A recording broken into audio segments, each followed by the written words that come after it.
In this video, I'm going to walk you through the seventh element of design, which is space. I'm going to teach you what the differences are between positive and negative space.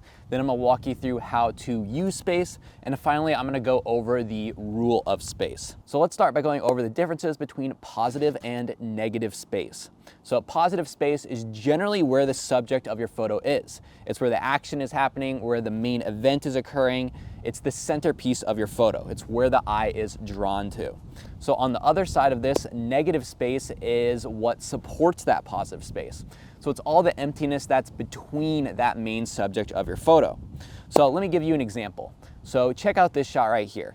This picture of an SUV with its lights on utilizes negative space very effectively. Almost the entire photo is negative space, and we're using that blackness to help emphasize the positive space, which is the lights, aka the subject of the photo. On the other side of the spectrum, if you check out this image right here, this was taken on a beach in Honduras. You can see just how much positive space is being used in this image. There's not a lot of negative space. Almost every inch of this shot has something going on in it.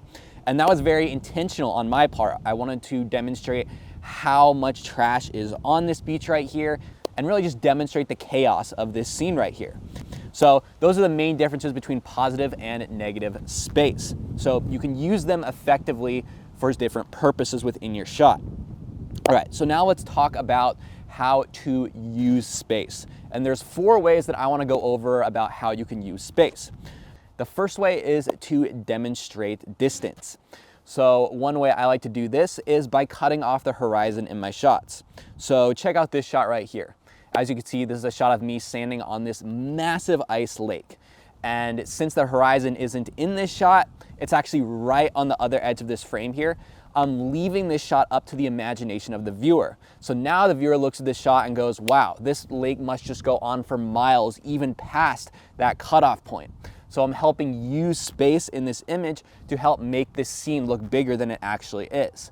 Another example would be this shot right here. So as you can see, we have these sand hills that were taken in Death Valley, and I purposely again cut it off on the horizon just to make it seem like these hills just keep going on forever. So this is a technique I love to use if you're trying to show the vastness of a certain area. A second way that you can use space within your images is to show the scale of certain things. So for example, check out this shot right here. We have this little sea cave that was on the beach that I was standing in when I got this shot. And as you can see, there's a silhouette of me walking through that sunlit beach there. However, I purposely made the top half of this image black. And the reason I did that was to help enhance the scale of the cave. So even though the cave actually only was just taller than where the light stops in this image, by including that black negative space within the shot here, I'm making this cave look much bigger and much taller than it actually is. It's all about playing with the imagination of your viewers. Another way you could use space to demonstrate size within your shot is in a scene like this. So I took this at a very wide angle, and I purposely included a ton of branches from that tree overhead into the shot. I did this so that since those branches are taking up the majority of the space within this shot, it's now giving the viewer the impression that this is a massive tree that you're under, when in reality, it wasn't that big of a tree in the scale of all the different trees within the world. I just utilized the wide angle and then made most of the shot branches to really demonstrate the power of those branches.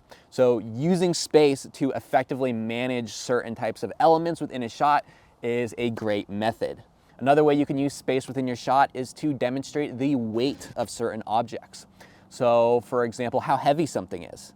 So let's take a look at this photo right here. So this was taken at the Garden of the Gods in Colorado, and this is a famous balanced rock within the park. And I took this shot at a certain angle so that it looks like that rock can fall right on me at any second. So by using the angle that I'm shooting at, so I'm making sure to isolate that rock within the sky, I'm really demonstrating just how thickly that rock is balanced and making that weight look that much heavier.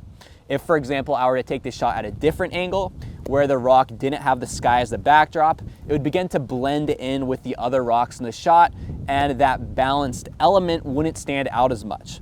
So by isolating objects within certain spaces within your shot, you can demonstrate weight. Another example is on the other side of the spectrum with leaves. So if you have leaves falling from a tree and you want to make them appear weightless and airy, then give them a bunch of space between the other objects in the shot in order to make them stand out and just feel feathery. A fourth way that you can use shape is to separate subjects within a shot. So this kind of bounces off what I was saying before with isolating that rock in the sky. So I like breaking down images into different sections when possible. So check out this shot right here. This was taken at a volcano in Nicaragua. And as you can see, we have the volcano, and then we have that bird flying perfectly within the volcano, and then we have that level of the water, and then we have another level with the grass with the other birds in it.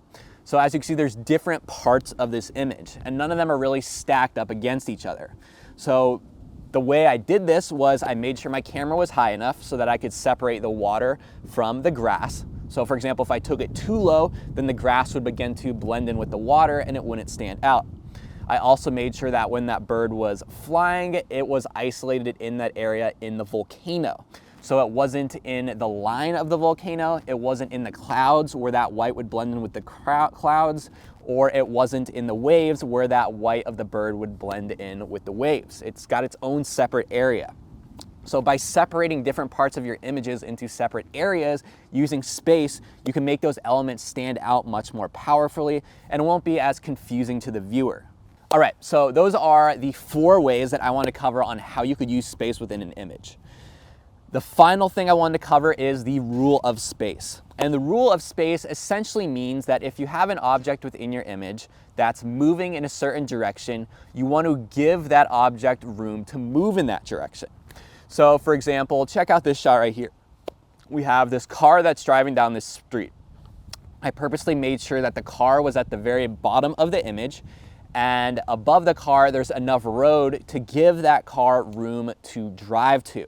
So you want to give the viewer that imagination element of realizing the car is going to drive forward and what it's going to move into. So this helps construct a story within the viewer's mind. Another great example is that shot I just showed you a second ago. So with that bird flying across the scene, notice how it's in the left side of the scene and there's a ton of space for that bird to fly to. So again, I'm creating that pathway for the viewer to imagine where that object is going to go.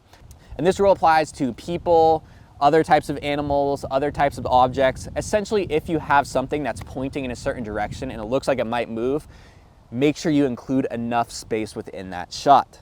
So that's how you can use space within your photography. Remember the differences between positive and negative space, learn how to use it effectively, and then ultimately apply the rule of space if needed within your shots. Let's go ahead and hop into the next video.